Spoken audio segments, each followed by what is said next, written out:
Welcome friends to the Secret Doctrine webinar. This is the last class in this series. Today we are going to finish exploring the third stanza of the Secret Doctrine, which explains the manifestation of the universe and the first stages in this process of manifestation. In our next series we are going to go into more details as to how the cosmos is built, and more specifically our planet, not only from a physical point of view but also including all the celestial beings and spiritual aspects that are involved in the creation of our system. So we will begin with the seventh sloka, which is quite long, so I will read it first all together and then we will go little by little exploring the main concepts. And this is the sloka that explains the appearance of the third logos, the manifested logos. So this is the zenith of the process of manifestation. So you will see that the language of the sloka is quite interesting in that regard. So it says, "Behold, all anew, the radiant child of the two, the unparalleled refulgent glory, bright space, son of dark space, who emerges from the depth of the great waters, the great dark waters. It is Oeaohu the younger, that which you know as Quan Shai Yin. He shines forth as the sun. He is the blazing divine dragon of wisdom. The Eka is Chatur, and Chatur takes to itself three, and the union produces the Sapta, in whom are the seven which become the Tridasa, the hosts and the multitudes. Behold him lifting the veil and unfurling it from east to west. He shuts out the above and leaves the below to be seen as the great illusion. He marks the places for the shining ones and turns the upper into a shoreless sea of fire, and the one manifested into the great waters." So this is the seventh sloka, and we are going to see the main concepts here. Let's start with "Behold, all anew." Lanu, there is a note in the Secret Doctrine that explains it is a student, a chela or disciple, who studies practical esotericism. So Lanu is another name for chela or disciple. So "Behold, all anew, the radiant child of the two, the unparalleled refulgent glory, bright space, son of dark space, who emerges from the depth of the great dark waters." So this is the sun. Remember that in previous classes we talked about the father as being the spirit or cosmic ideation, the mother as being the cosmic matter or the cosmic substance. And when they separate and they become active, then they give birth to the sun, the radiant child of the two. And it says radiant because now this is the manifested logos. Before we had the unmanifested logos, which could be more related to darkness. Remember, if we compare the first logos to the absolute, then the absolute is darkness and the first logos is light. But since the first logos is unmanifested, if you compare the first logos to the third, then the first logos is darkness in comparison to the third. So he is the bright space, the manifested space, son of the dark space, of the unmanifested one, of the pre-cosmic space, who emerges from the depth of the great dark waters, meaning the primordial cosmic matter. So let's see what Blavatsky says about this. She says, "The bright space, son of dark space, corresponds to the ray dropped at the first thrill of the new dawn in the great cosmic depths. Remember that the dawn refers to this analogy of the days and nights of Brahma, of the deity. So we were in the night of the universe, and this is the dawn of a new day, of a new Manvantara, a new cycle of evolution. So the ray that we saw in our previous class that began with the last vibration of the seventh eternity within Pralaya, within the night of the universe, now that ray develops into the manifested logos, the bright space, or the refulgent glory, the bright sun. And it emerges out of the great cosmic depths, which is the pre-cosmic matter. When you see, the deep, or words like the deep, or the ocean, the sea, these normally are symbols for the cosmic matter at the beginning of its appearance, when it is still undifferentiated. So Blavatsky says that from this, the re-emerges the differentiated Oeaohu, the younger. Remember, we saw this term Oeaohu before as being the oneness from which everything comes. When we talk about the manifestation of the universe, this is the younger Oeaohu, because it is the sun, it is the manifested unity, the manifested Oeaohu, the new life, to become, to the end of the life cycle, the germ of all things. So this unity, this Oeaohu, or manifested Oeaohu, this manifested logos, is the germ of all things. From the logos comes everything. Within the logos, everything develops. And when we talk about the logos, which is the son of the father and the mother, the logos has both elements within. The element of cosmic ideation and the element of cosmic substance or cosmic matter. And it is from this germ that everything in the universe will develop. Now Blavatsky explains a little more about this word, Oeaohu. She says the 1, 3, and 7 syllabled Oeaohu of the archaic doctrine represent the one unmanifested logos at the beginning, the second manifested, which is what we are seeing now, the triangle concreting into the quaternary or tetragrammaton.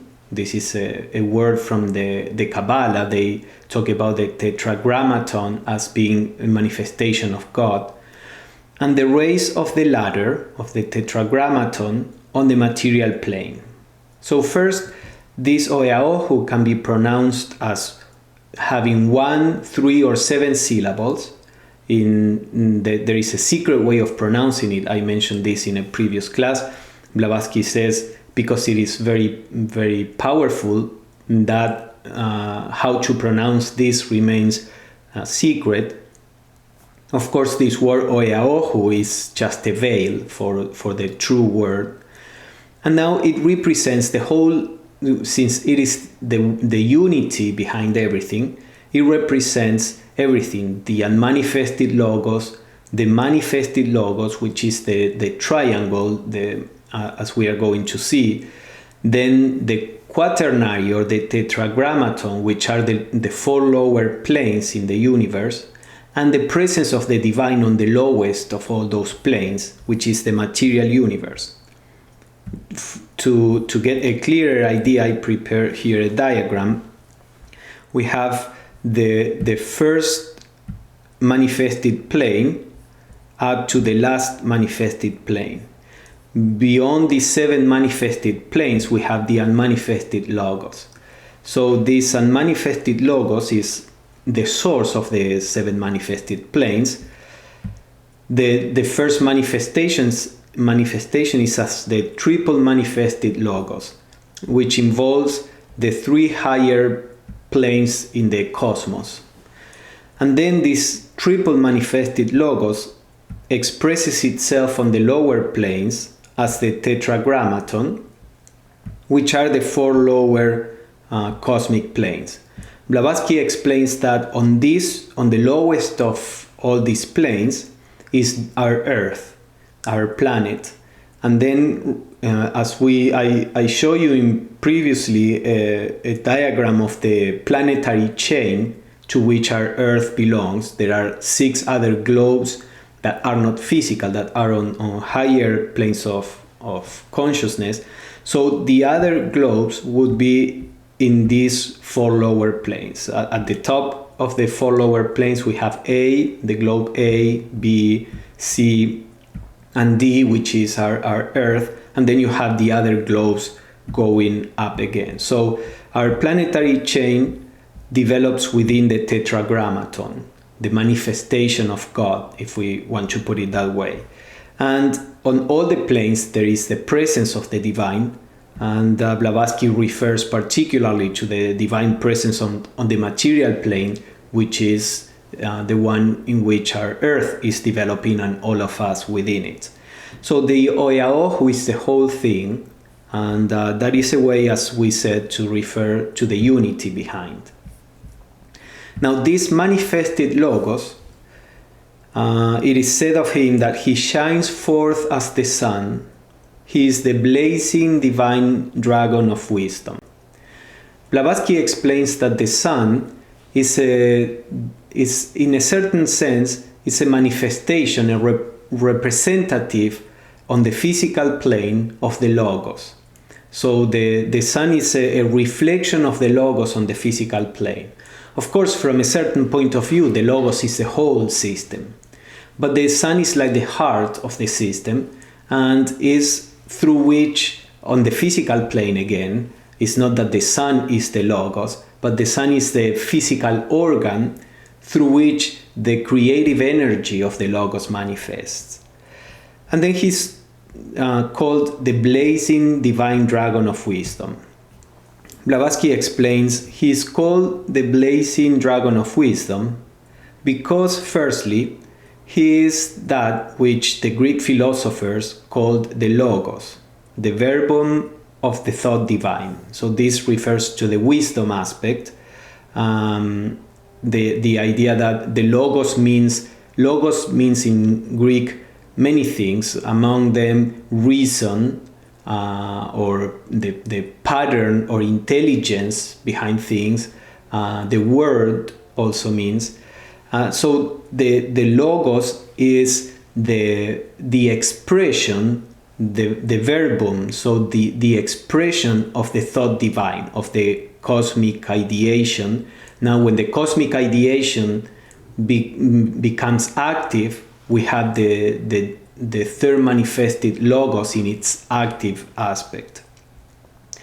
And secondly, Blavatsky says, because in esoteric philosophy, this first manifestation, being the synthesis or the aggregate of universal wisdom, Oyaohu, the son of the sun, contains in himself the 7 creative hosts, the Sephiroth, and is thus the essence of manifested wisdom. So Blavatsky says that the Logos is the essence of the wisdom of all the celestial beings that are manifested. All celestial beings that are manifested are, as we explored in previous classes, expressions of the universal mind. This universal mind that is in the fabric of the universe expresses itself through all actually through all entities in the cosmos, not only the celestial beings, but also human beings and animals and vegetables, even minerals, to what the minerals allow, and even in the elemental kingdoms of nature. So the Logos can be seen as the synthesis of all these, the white light from which come all the colors, and from that point of view, the Logos is the essence of wisdom.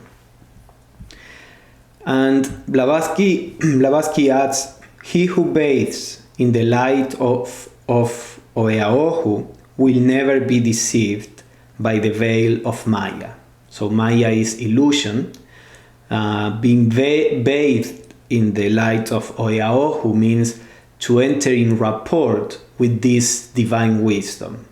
So when the adept can put himself in rapport with the divine wisdom, he becomes a vehicle, or she, a vehicle of divine wisdom, and therefore goes beyond the illusion of the cosmic drama of evolution. Now there is a mention of numbers. The Eka, which is the Sanskrit word for one, is Chatur, which is the Sanskrit word for four. So the one becomes four.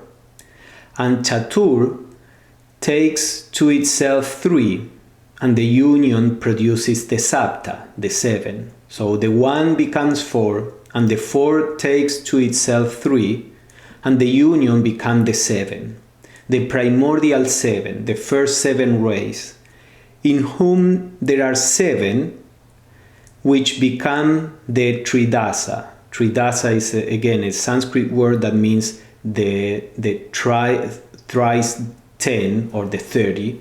There is a note where Blavatsky explains Tridasa, or 3 times 10, 30, alludes to the Vedic deities in round numbers, or more accurately 33, a sacred number. This is the root number of the Hindu pantheon, which enumerates 33 crores, over 300 millions of gods and goddesses. So in Hinduism they say there are 330 million of gods and goddesses. This number is of course symbolic in many ways. So the Tridasa refers to the totality of the gods. And the shloka says the hosts and the multitudes. So this explains the emanation of intelligence in the universe, more particularly of the divine, the celestial beings. So again, we can see this in a diagram. We have the unmanifested one logos. So this is the one which becomes four. Becomes four because at the beginning of manifestation, as we saw in the previous class, there are the three elements that are part of the triple logos, plus the cosmic matter or cosmic substance. And these four elements, which are the source of everything in the universe, represent the sacred four. So the one falls into the four, and when these four main elements manifest, they manifest in the seven rays that we talked about, which are the primordial seven. These are the highest beings in manifestation, the seven Dhyani Buddhas. Now within these seven, the shloka says, there are seven. And in the Secret Doctrine there is a mention, we will see this in the next stanzas, there is a mention of the second seven, which are called the Lipikas. These are sometimes translated as the Lords of Karma. The Lipikas are the recorders of everything that happens in the universe. You know, in a Judeo-Christian image, these are the recording angels that exist. And Blavatsky says that these second seven are the responsible for keeping the order in the universe. And she says in some of her commentaries that the second seven are like the soul of the universe. And from this come the hierarchies of celestial beings, the hosts and the multitudes. So in that part of the shloka, it talks about the manifestation of this aspect of the universe. We will see all that more in detail in the next stanzas. Now the next part in the shloka describes the manifestation itself in a symbolic way. It says, behold him lifting the veil and unfurling it from east to west. He shuts out the above and leaves the below to be seen as the great illusion. This veil is the veil of reality. It's like in a theater. you have the function is about to start, and you just see the dark, veil that is between you and the actors that are behind. And then the veil is lifted, and you begin to see the drama that is going to be performed there. So the logos is the one that, symbolically speaking, lifts this veil so the drama of evolution can start. Now, he shuts out the above. So if the drama of evolution will develop, then what is needed is that the reality of the oneness, that in reality there is no separation, that there is no evolution really, because the one is perfect in itself. So the essence never evolves. But in order to engage this oneness into these apparently separated fragments of the one, and so that they can engage in the process of evolution, then the truth of unity has to be veiled.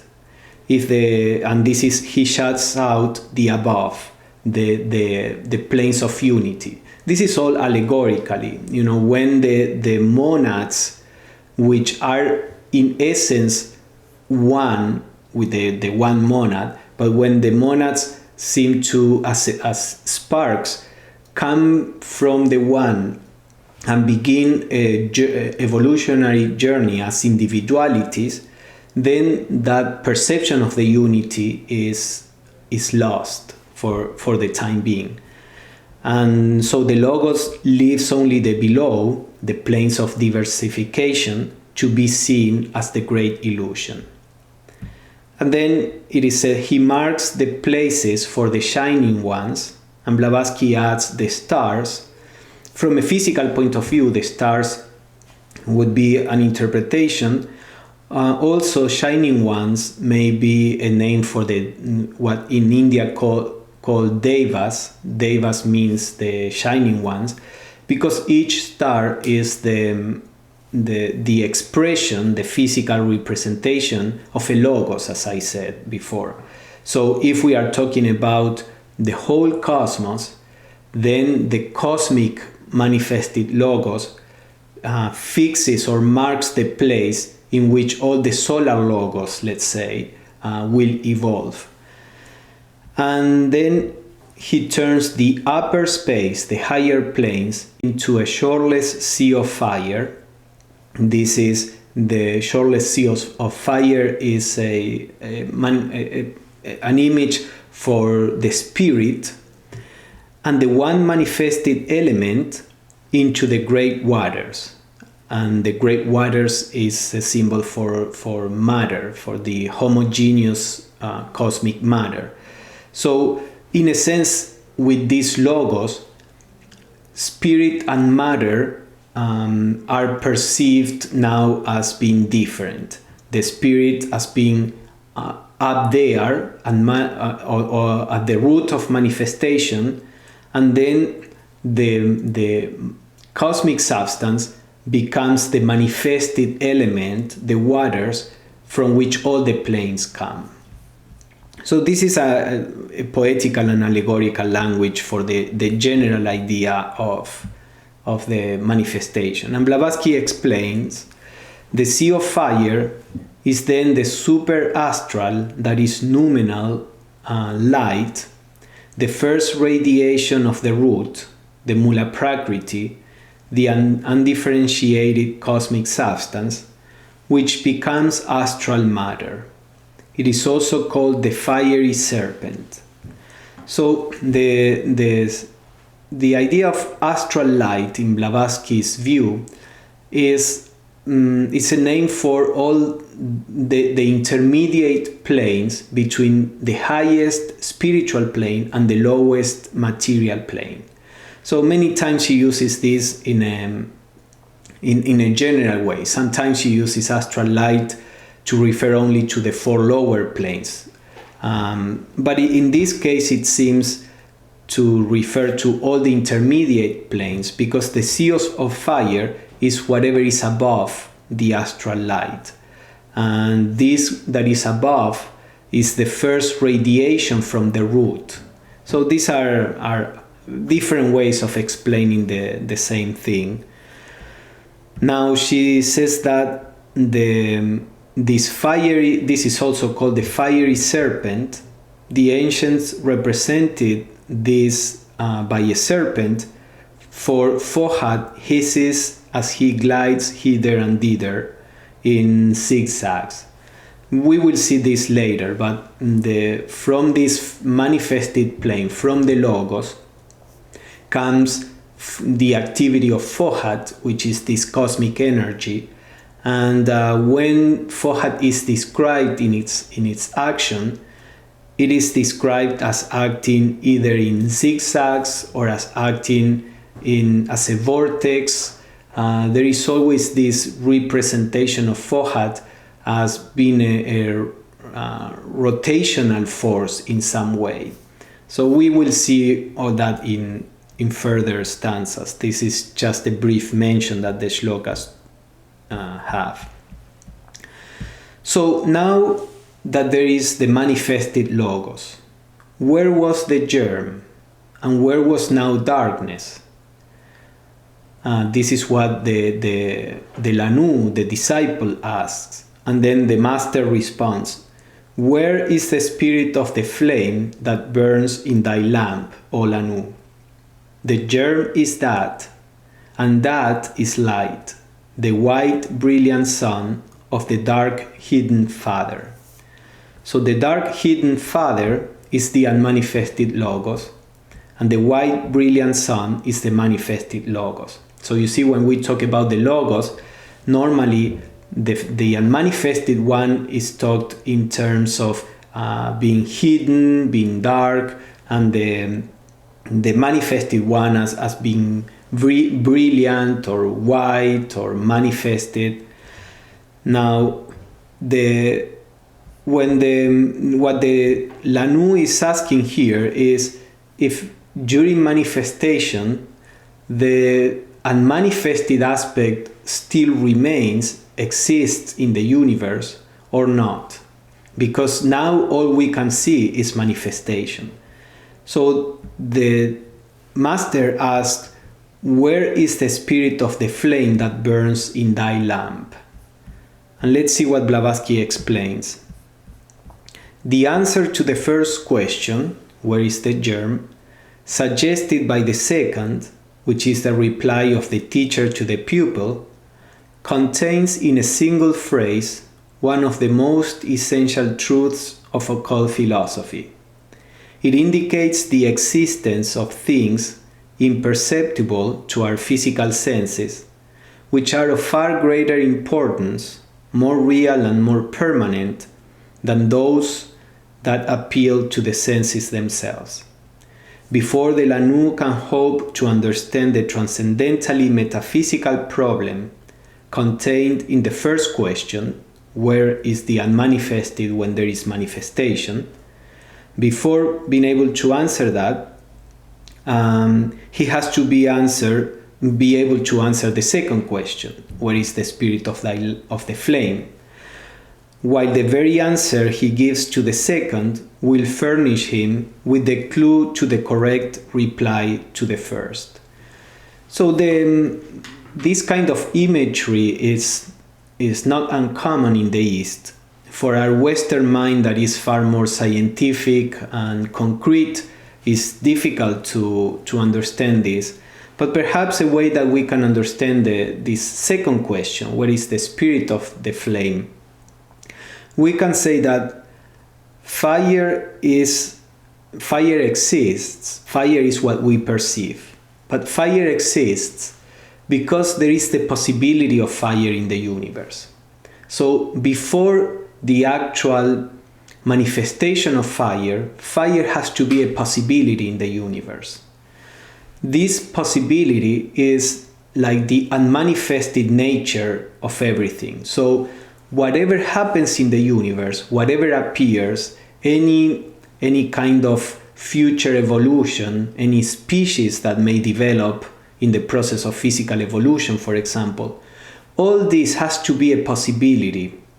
And that possibility for something to manifest in the universe is that essence, which is not a thing, which is not something that we can see or perceive, but is that abstract essence that allows something to happen. For example, we may think that it is impossible to have a fire that is wet. And if that is true, if it is impossible to have wet fire, that is because the possibility doesn't exist in the universe. The seed for that manifestation is not there. So from a certain point of view, we can say that manifestation exists, and yet that doesn't deny the existence of the unmanifested possibility, which is the spirit or the foundation behind manifestation. So that's a way we can interpret what the shloka is saying. And then the second part, the germ, because the question was, where was the germ? Where was this unmanifested root from which everything develops? The germ is that, and that is light, the white brilliant sun of the dark hidden Father. So the word that here is the important. The germ is that. Blavatsky explains, in the Sanskrit commentary on this stanza, the terms used for the concealed and unrevealed principle, which is this unmanifested possibility that we were talking about, so the terms used are many. In the earliest manuscripts of Indian literature, this unrevealed abstract deity has no name. It is called generally that, and the word in Sanskrit is tad, and means all that is, was, and will be, or that can be so received by the human mind. The idea, there is in Hinduism this aphorism, you are that. This is the idea, there is that essence, which is what we really are. That in the sense of something that has no name because it's not a thing, it's not an object. It's the essence of any thing, any object, any being. So you are that essence. So what the master is saying, the germ is that, is the essence of everything. And that essence is behind that light, which is the manifested logos. So Blavatsky also says, among such appellations or names for that ultimate principle, given of course only in esoteric philosophy, are the unfathomable darkness and the whirlwind. There is also one called, or this essence is also called the it of the Kalahamsa. The Kalahamsa is in Hinduism a swan that is the vehicle of expression of the deity. Kala means time, Hamsa is the swan, so is related to time, to manifestation. And Blavatsky examines this word Hamsa. She says Hamsa is equal to Ahamsa, three words that in Sanskrit mean I am he.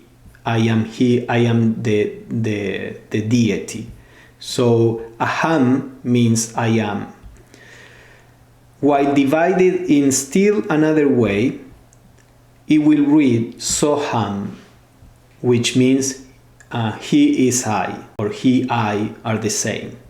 So Hamsa is a word that refers to the identity between the divine and ourselves. Now Blavatsky says that this essence is called the it of the Kalahamsa. The it, again, it or that are words that are used for the essence that is behind manifestation. So this essence is the neutral it behind the truth that the divine and I are the same.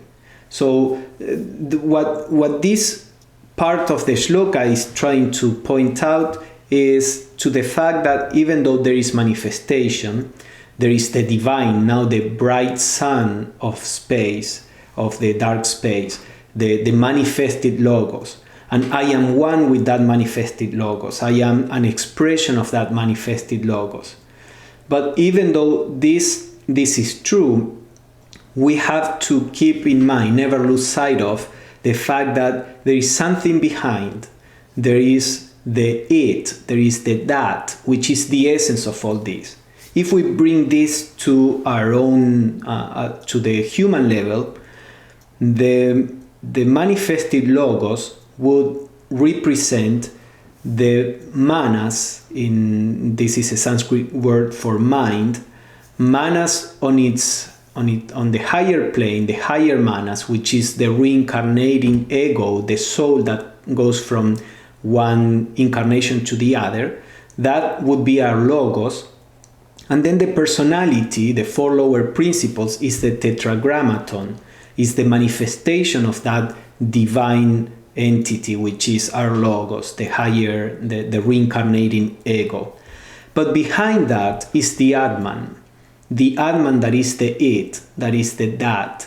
So even though now as personalities we may perceive or we may seem to be more in relation with our soul, the soul being the source of our intelligence, the source of self-consciousness, the source of every spiritual aspiration. However, the soul, that soul itself, is just an expression of Atman, which is the universal self, the it or the that is behind every manifestation. So this is important because as we get more and more engaged in the process of manifestation, we lose more and more sight with that shoreless sea of fire, which is shut out by the manifestation, although it is always there. And the process of spiritual growth implies an awareness of the divine and an awareness of that which is behind the divine manifested, which are not different, as it is said in this shloka. That is the light. So Atman itself is the higher ego, the reincarnating ego. But don't lose sight of the Atman in its unmanifested way aspect. Now, the stanza goes a little more into we already explained, or the stanza talked about the manifestation of intelligence, of the hierarchies of beings. Now the stanza is going to explain a little about the manifestation of the material aspect. So light is called flame, and flame is fire, and the fire produces heat, which yields water, the water of life in the great mother, chaos. So there is a progression here. The light is said to be a cold flame. It's fire, but it's cold. Now that cold fire becomes the hot fire, the fire that we know. And that fire produces heat, warms things around. And this produces the water. It says it yields water. There is a more or less, Blavatsky explains in one of the commentaries that water is a kind of, and this is why I was bringing up the idea of a wet fire, because she says water is a kind of wet fire, in the sense that if you see how water is made of, it is made of hydrogen and oxygen, which are combustible gases. So both hydrogen and oxygen have in their essence the possibility of fire. Now when they combine, they produce water. So from a certain point of view, you can say that water is a wet manifestation of fire. She always says that fire is the highest element, and then that fire develops into all the lower elements. But let's see what she says in these commentaries. All these, light, flame, hot, cold, fire, heat, water, and the water of life, which is mentioned in the shloka, are all on our plane the progeny of electricity, mighty word and still mightier symbol, sacred generator of a no less sacred progeny, of fire, the creator, the preserver and the destroyer, of light, the essence of our divine ancestors, of flame, the soul of things, electricity, the one life at the upper rank of being, and astral fluid, the athanor of the alchemists at its lowest, God and devil, good and evil. So, by electricity, she refers to Fohat. We are going to explore Fohat, as I mentioned, in the next stanzas more in detail. But electricity on the physical plane is a manifestation of Fohat. So she says that everything, ultimately speaking, is a manifestation of this electromagnetic power. Water is possible because of the forces within the atoms that bring them together to form a molecule. And heat is possible because, again, it's based on electricity. It's an explosive kind of oxidation of certain elements. So this is basically an electromagnetic phenomena, the fire. And light also, of course, is an electromagnetic wave. So when Blavatsky wrote this, science didn't really know what electricity was, because the electron had not been discovered. The electron, which is the basis, the electricity, we define electricity as the flow of electrons, through the different atoms. So the science thought that the atoms were little indivisible solid balls. They didn't know there were electrons, that they didn't know the atom was vibrating or divisible. So electricity was really a mystery for science. And Blavatsky was saying here, electricity, or this electromagnetic power, is behind all these manifestations. So in a way, this shloka is talking about a process of differentiation of the one force, one cosmic force, that is Fohat, this cosmic electricity. So the shloka is talking about how from the cold flame, and Blavatsky in other commentaries, she explains that cold flame refers to the unmanifested matter, to the pre-cosmic matter, let's say. So from cold flame through Fohat, all these different planes or elements in the universe are developed. And Fohat is this electromagnetic power behind everything. Electromagnetic on the physical plane, on other planes, it manifests itself as different forces which have a similar effect to electromagnetism on the physical. But we will see that in the future. So talking about this cold flame, Blavatsky says, now why is light called in the stanzas cold flame? Primordial matter, before it emerges from the plane of the never manifesting and awakens to the thrill of action under the impulse of Fohat, is but cool radiance, colorless, formless, tasteless, and devoid of every quality and aspect. Even such are her firstborn, the four sons, who are one and become seven, the entities that develop later into the great cosmic elements.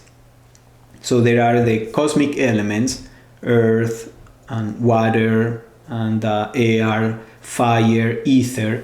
There are 5 elements that are in the process of manifestation, and there are 2 more elements that that will be manifested as evolution proceeds, and all of them are the expression of the 7 sons of Fohat. I'm not aware of a place where Blavatsky talked in particular what the 7 sons of Fohat are.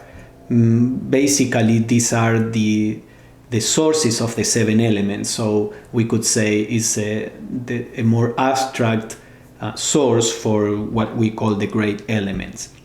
But we can say, generally speaking, the main concept I think that this shloka is bringing is that we have the cold flame, the unmanifested substance, and it is by means of Fohat, of this electromagnetic energy, that this cold flame develops into the 7 cosmic elements, which are the 7 cosmic planes. So it is this shloka is introducing Fohat, and this is why Blavatsky was talking about the zigzag and how Fohat works. This shloka is a little about Fohat.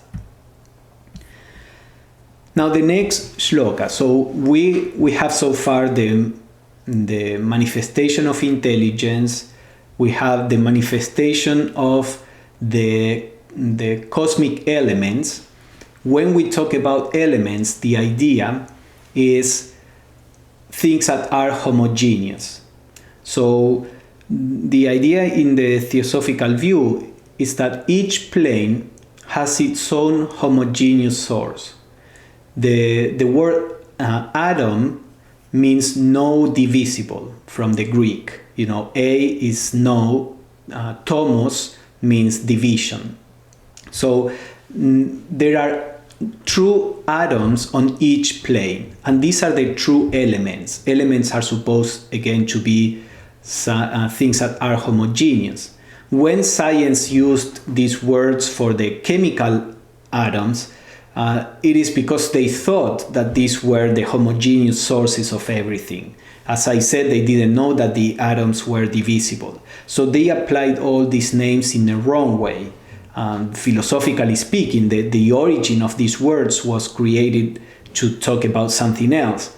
So Blavatsky many times in the Secret Doctrine would say, when I say atom, I'm not referring to those in science, because those are molecules, in the sense that they are separable, that they are divisible. So, but we have seen the creation of the 7 elements, meaning the creation of all the different true atoms in the universe, physical, astral, mental, etc. Now comes in the second stage. Father, mother spin a web, whose upper end is fastened to spirit, Purusha, the light of the one darkness, and the lower one to matter, Prakriti. It's the spirit's shadowy end. And this web is the universe spun out of the 2 substances made in one, which is Swabhavat. So as we see here, there is the idea of connection. First we had the atoms of all the different planes, the elements. Now there is the idea of connecting, making a web. So this is the second stage in the manifestation of the universe. The production of true atoms, now the production of forms begin, the connection between them. And this is done through the father-mother who spins a web.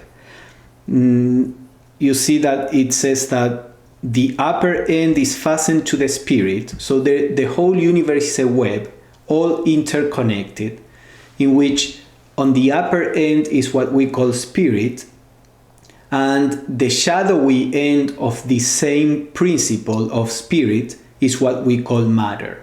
So the web is the universe made of the 2 substances which are actually one. So it is a reference to spirit matter, which seem to be 2 substances, but they are actually one. On the highest plane, you have spirit and matter, but matter is so subtle that it just looks like spirit.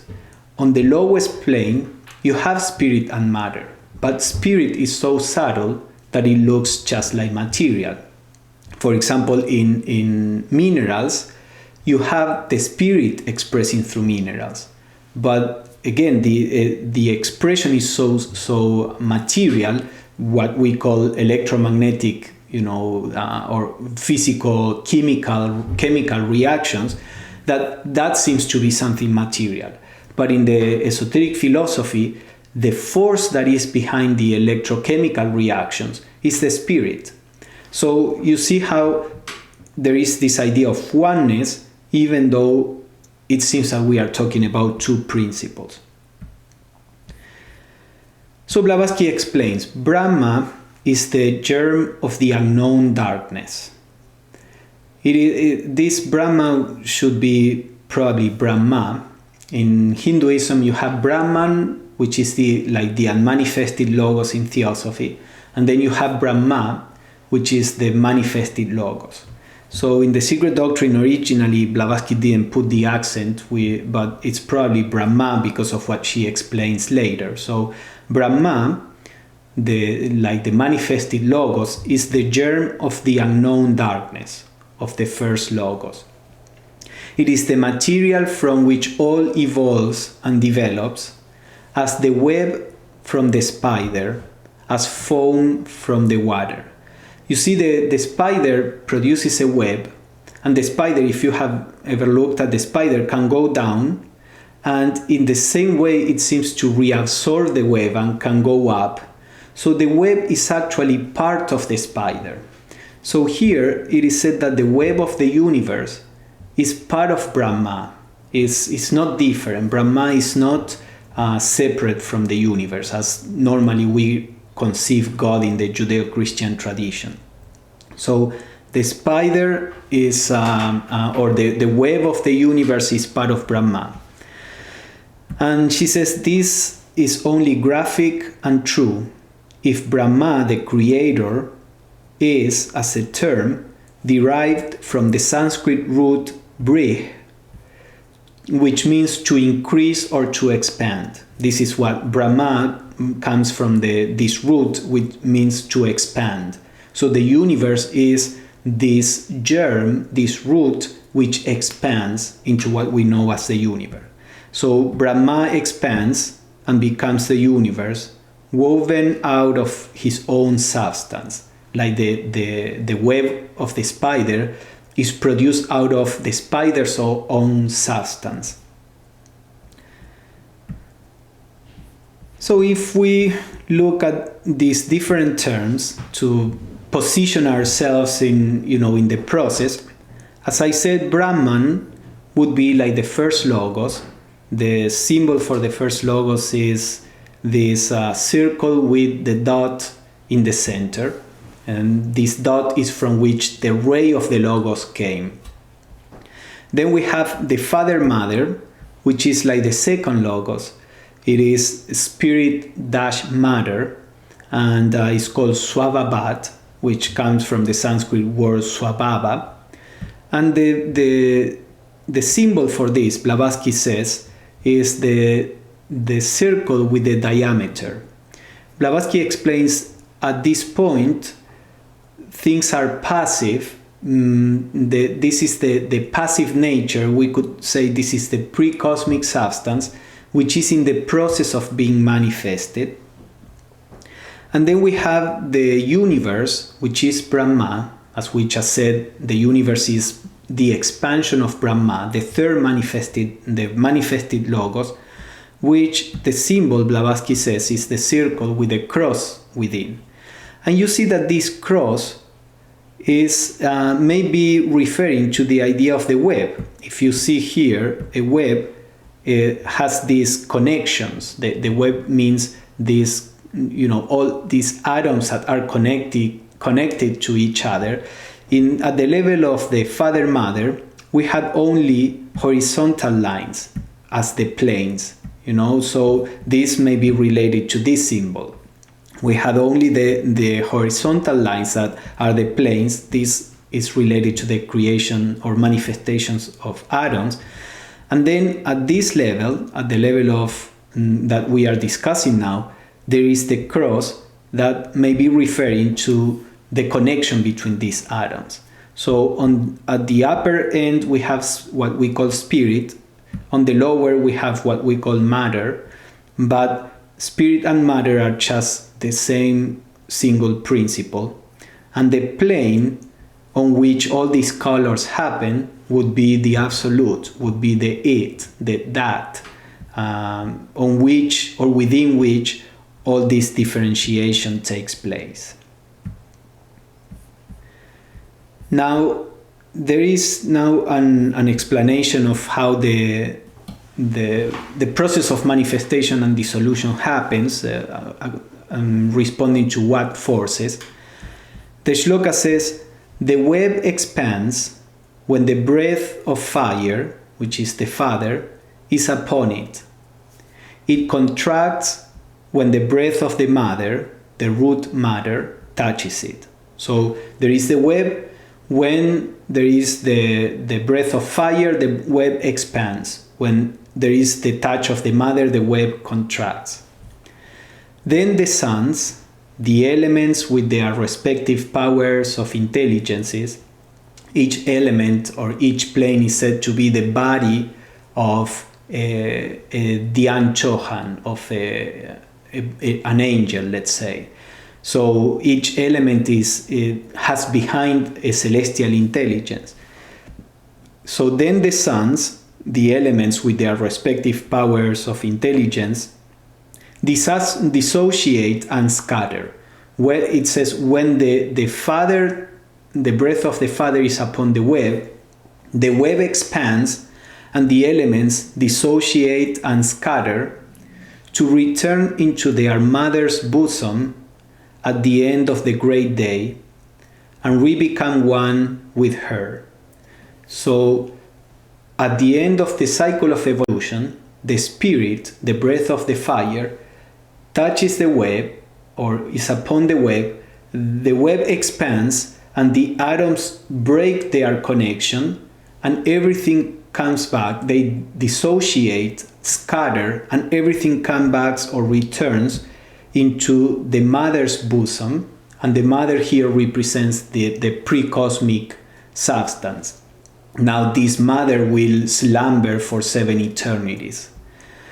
And then when the web cools, when the cosmic matter touches it, it cools, it becomes denser, it acquires a form, and it becomes radiant, or it manifests. Its sons expand and contract through their own selves and hearts. They embrace infinitude. So let's see what Blavatsky explains about this. The expanding of the universe under the breath of fire is very suggestive. Great heat breaks up the compound elements and resolves the heavenly bodies into their primeval one element, explains the commentary. So this is the idea that the web expands and scatters, dissociates.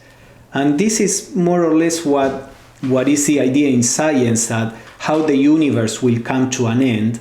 They say that it's because matter will scatter, and then the atoms will be too far apart from each other to establish any connection, and then the universe will be dissolved. So from a certain point of view, this, or in some way, this will happen. Now, of course, in the view of the esoteric philosophy, there is a cycle, and then there is another moment or period in which the atoms will manifest again, and they will make connections and create the web of the universe again. Now, Blavatsky says, once disintegrated into its primal constituent by getting within the attraction and reach of a focus or center of heat or energy, of which many are carried about to and fro in space, a body, whether alive or dead, will be vaporized and held in the bosom of the mother. So basically it's that process that we were discussing, will scatter and then fall into the unmanifested state in the bosom of this pre-cosmic matter. So here is a little image. The touch of the father breaks the atoms apart. There are no connections in between them any longer. And the touch of the mother contracts them, brings them together, makes them more concrete, and creates the web. So that's more or less the image that the shloka is bringing. And then Blavatsky says until Fohat, so she was explaining, they will scatter until Fohat, this cosmic energy, gathering a few of the clusters of cosmic matter, the nebulae, will, by giving it an impulse, set it in motion anew, develop the required heat, and then leave it to follow its own new growth. So basically in Pralaya we have the latent atoms. When the time of the manifestation begins, Fohat, as this energy, awakens the atoms. Then the touch of the mother cools because they are with a lot of energy and no connections can be made. This also science is part of what science is. At the beginning of the universe, there is too much energy in the subatomic particles that they need to cool down in order to settle and begin to unite. So there is the cooling, that is the touch of the mother, and we have compounds. This is the Manvantara. At the end, then Fohat begins to act again, but as a dissociative energy in the breath of the father, and then the compounds scatter and we have the active atoms, which they begin to cool down and fall into latent atoms again. So this is a cycle which, as I said, is more or less similar to what science seems to be saying, but here it is seen also from the spiritual point of view. And Blavatsky says the expanding and contracting of the web, that is, the world stuff or atoms, expresses here the pulsatory movement, for it is the regular contraction and expansion of the infinite and shoreless ocean, of that which we may call the noumenon of matter emanated by Swabhavat, which causes the universal vibrations of atoms. So you see that there is this idea of pulsing in the shloka, and Blavatsky says this rhythmic beating is present everywhere. In the heart, she says that the atoms also have their own pulsation. We know that in the sun also there is some kind of pulsation. And then the whole web of the universe as a whole expands and contracts. And then the great breath also is the breath that breathes out and in. So the shloka is pointing out to this universal motion, cyclic motion of expansion and contraction. And the last shloka, then Swabhavat sends Fohat to harden the atoms. Each of these is a part of the web, which is the universe, reflecting the self-existent Lord, primeval light, like a mirror. Each becomes in turn a world. So Fohat hardens the atoms, that is, Blavatsky says, by infusing energy into them. He scatters the atom or primordial matter. He scatters himself while scattering matter into atoms, says a commentary. So this is part of the physics of how this works. I explained in that cycle a little. I don't think we need to go too much into this unless you are particularly interested in the physics or the scientific aspect of the stanzas. But basically all this is done through Fohat, which on the physical plane, as I said, is done through the electromagnetic forces, which science more and more is coming to terms with. They are seeing more and more that the electromagnetic force seems to be the fundamental force. And Blavatsky explains, it is through Fohat that the ideas of the universal mind, the patterns that are in the mind of the Logos, through Fohat are impressed upon matter. So electricity follows the thought of the Logos. Even in ourselves, when we have a thought of, for example, raising our hand, how is the thought communicated to the hand? It's by means of electricity. We know now that there is an electric current in through the depolarization of the membranes of the nervous cells. There is an electricity that goes through there. So a change in consciousness, a thought that says, let's move my arm, is actually communicated to matter through this electricity. This is what Blavatsky is explaining here on the cosmic plane. The thoughts, the patterns in the universal mind are impressed on cosmic matter by means of Fohat. Some faint idea of the nature of Fohat may be gathered from the appellation cosmic electricity, sometimes applied to it. But to the commonly known properties of electricity must, in this case, be added others, including intelligence. As we are going to see when talking about Fohat in future stanzas, Blavatsky always says Fohat is an intelligent principle. So it's not a mechanical blind principle as we may think electricity to be on this plane.